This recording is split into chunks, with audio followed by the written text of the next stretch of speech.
Chapter 8. Grayson avoided Jenna for the rest of the day. He knew she was hard at work and most likely didn't even notice his absence, but he kept his distance anyway. From the maze, which was starting to take shape, he could see her at the kitchen table. The late afternoon sun streaming through the window cast her in a warm glow. He became immediately uncomfortable in the region that had no business feeling as such while looking at Jenna.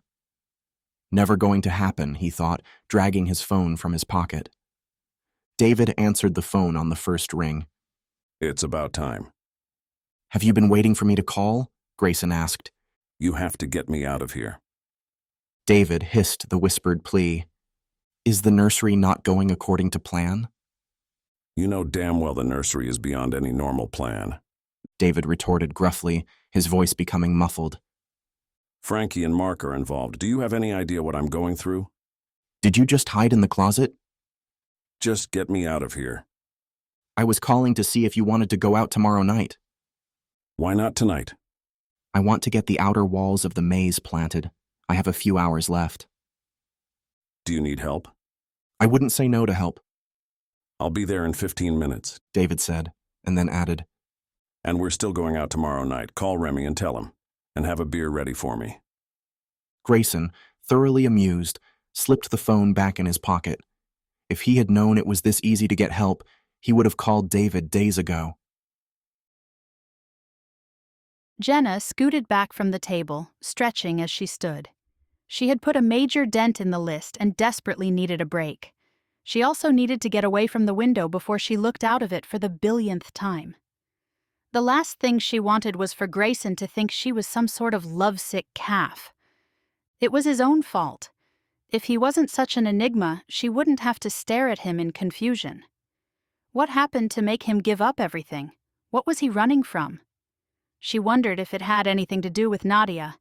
From his reaction to her name, maybe it did. Jenna cautiously sat back down and poised her fingers over the keys. Could there be something on the internet about her? Feeling a little like a cyberstalker, but not enough to stop, she typed in a search for Grayson Miller and Nadia in Las Vegas. There were several hits, but the one that caught her eye was a news video clip on a casino caught laundering money. Both Grayson and Nadia were pinged in the search. Jenna clicked on it to watch. Lost City Casino was caught with dirty money. The news anchor announced. A printing press in the Las Vegas casino was found pumping out millions of dollars worth of counterfeit money. Assistant Director Jason Biggs has been arrested on counterfeit and attempted murder charges. Grayson Miller, CEO of Rotunda Casinos, found the printing press late last night in a storage room at the casino. He was shot by Jason Biggs moments later. Sources say Miller is already out of the hospital and recovering. Workers who were the last to see Miller say he was planning on marrying professional poker player Nadia Wolf this weekend. No word on if the wedding will proceed. Jenna sat back and took a breath. The news clip wasn't that old. Where was Nadia? Why weren't they married? Grayson had been shot? Jenna nearly turned away, feeling queasy with this new information, but something tugged her back. She typed in Nadia Wolf and sat back to scroll through. There were only a couple of results that pinged with Grayson and several that came up with another name, Caleb Usher. Jenna began reading the stories one by one. She couldn't help herself. This poor Nadia woman seemed to be a magnet for bad luck.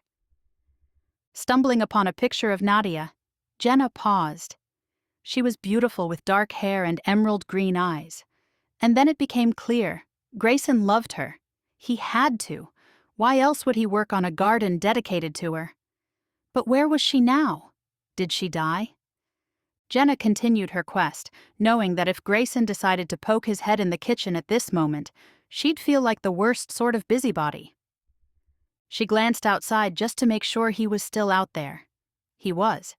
And there was someone else out there with him, too. The man who stood next to Grayson had a strong build and was close to the same height as Grayson. She wondered who the other man was. Jenna watched as the newcomer stripped off his shirt and picked up a shovel. Oh, she was definitely going to have to get a better view of that. But first things first, she'd finish her search, and then she'd go see the sights. 10 minutes later, Jenna read enough to feel very sorry for Grayson. The articles and pictures of Nadia and Caleb showed them to be very happy and quite rich.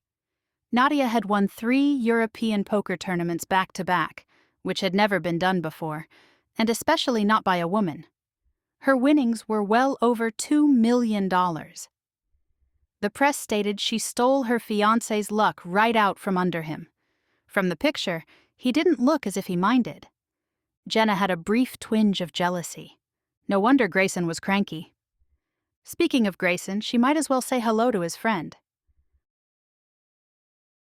Why are you doing this to yourself? David grumbled, stabbing the ground with the shovel. It clanked on a stubborn rock for the 5th time. How can you possibly think this is fun?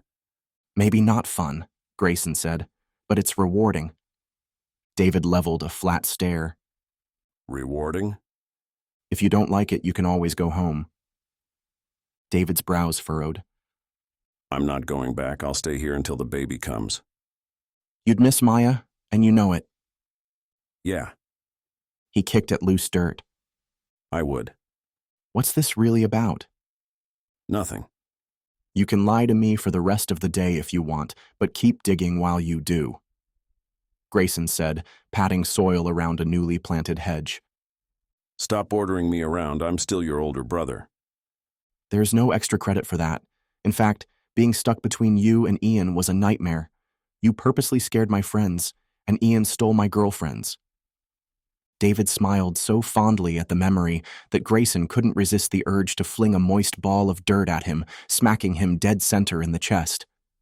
He had wanted to do that, or something like that, for quite some time. As kids, David always had the bullish strength behind him to flatten Grayson with just one charge. And as adults, well, Grayson had learned long ago not to succumb to the temptation. That, and he'd always had way too much work to do. However, now was a different story. David looked down at the muddy streak. Did you just? Grayson grinned devilishly and threw a well-aimed mud ball, catching David in the jaw. David wiped it off with the back of his hand, narrowing his eyes at Grayson. Bring it on, He growled, blasting Grayson with a full shovel of dirt. Grayson, knowing David was in it to win, scrambled to the water hose. Before he could aim, David launched, tackling him to the ground. Grayson groaned from the impact. He let loose the hose, spraying David with frigid water. David yelped and slackened his grip. Being so close, Grayson also caught the spray. But the assault had given him a split second to gain ground before David turned on him. Grayson nearly ran from the glint sparking in David's eyes, which always grew wicked right before a trouncing. Grayson had been caught on the receiving end of that stare many, many times, which was followed by many, many bruises. Grayson turned the full force of the hose on David, who charged at him, knocking him into the muddy ground. Do you give up? David asked, holding Grayson in a tight grip.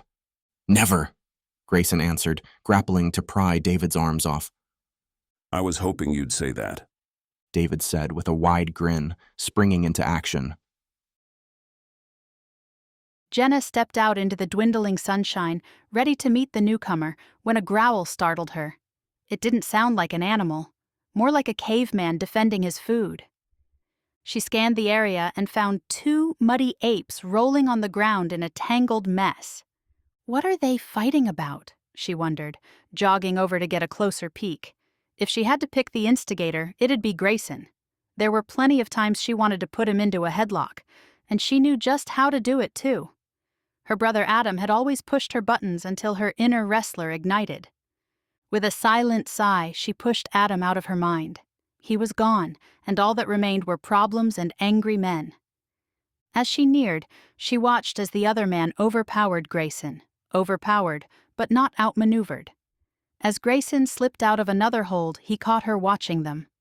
Time out. Grayson rasped and fell back. No time out. The man stated, slamming into Grayson. Do you give up? Yes. Grayson wheezed. Say it. The man taunted, driving Grayson farther into the mud. I give. The man sat back and smiled, his teeth a sparkling white contrast from the rest of him, which was head-to-toe mud. Grayson lay sprawled on the ground. You don't have to look so smug. I just beat the tar out of you. I can look however I want. I'd like to see you try to do the same to Remy. I'm not suicidal. Remy could take on both of us, and we'd be as flat as pancakes. At the mention of pancakes, Grayson looked over at Jenna. Jenna, this is David. David, Jenna.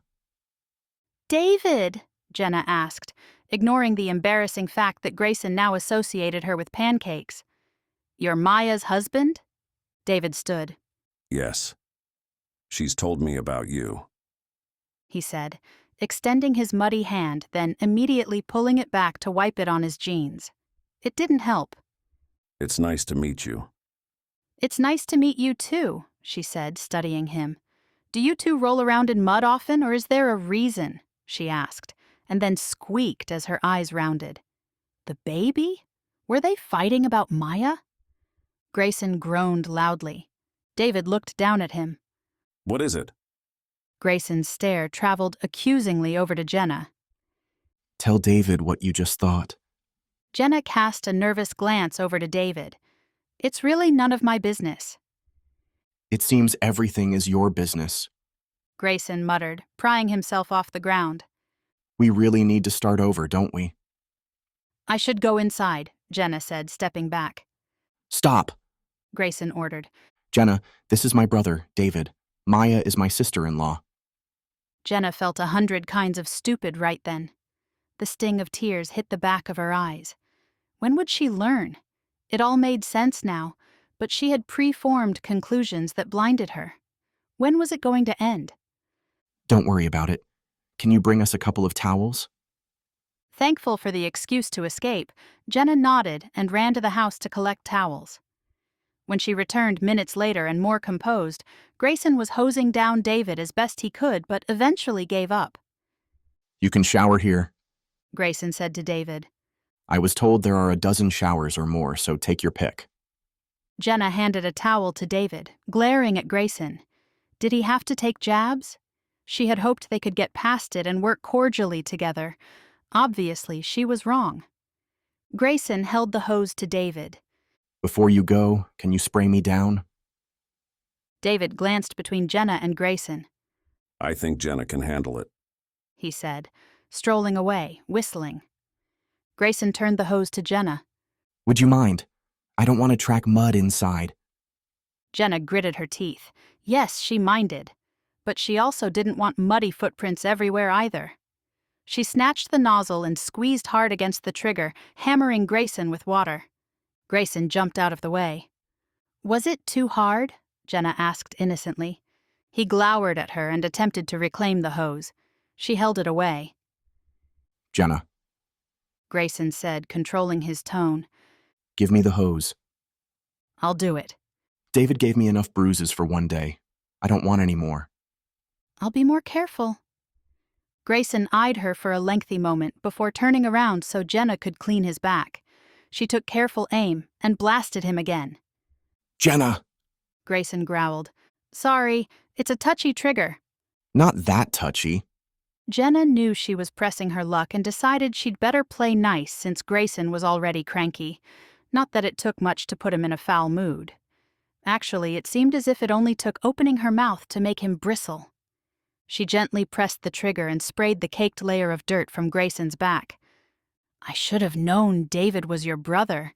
Even covered in dirt, he looks like you, especially the eyes. I guess a fondness for soil is a family trait. Grayson didn't respond.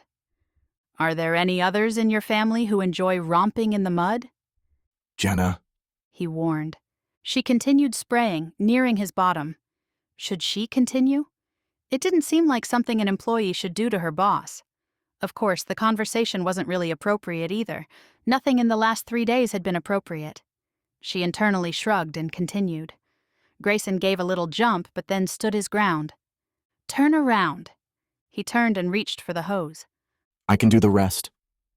I'll do it, she said, spraying him before he protested further. After a beat of silence, she said, I'm sorry for thinking the baby was yours. Grayson glanced at her. Even though mud streaked his face, his stare was unnerving. "But I think we're even now," she continued. Even? She nodded while letting the water slush down his left arm, followed by his right. We're not even. "Why not?" she asked, moving the spray over his chest. "We both made a muddle of things, but you didn't clear up the fact that Maya was a sister-in-law and nothing more." I didn't know I had to. I don't sleep with other men's wives. "How was I supposed to know?" she asked, trailing the water down his chest. "Some men would." I wouldn't. "And now I know, which I didn't before," she said. "I believe that now makes us even." Grayson's brows furrowed. Jenna stopped the water suddenly. She had reached the waistband of his jeans. That was one line she most definitely knew not to cross. She handed the hose to Grayson. "You better take over." Grayson took the hose and continued where Jenna had stopped. She watched him for a moment before realizing that staring while he cleaned off the front of his pants probably wasn't appropriate either. This appropriate stuff was becoming tedious. She took one last glance before turning to head indoors. An icy blast drenched her, soaking her to the skin. She whipped around to find Grayson grinning mischievously. Now we're even. He said, his eyes crinkling with laughter.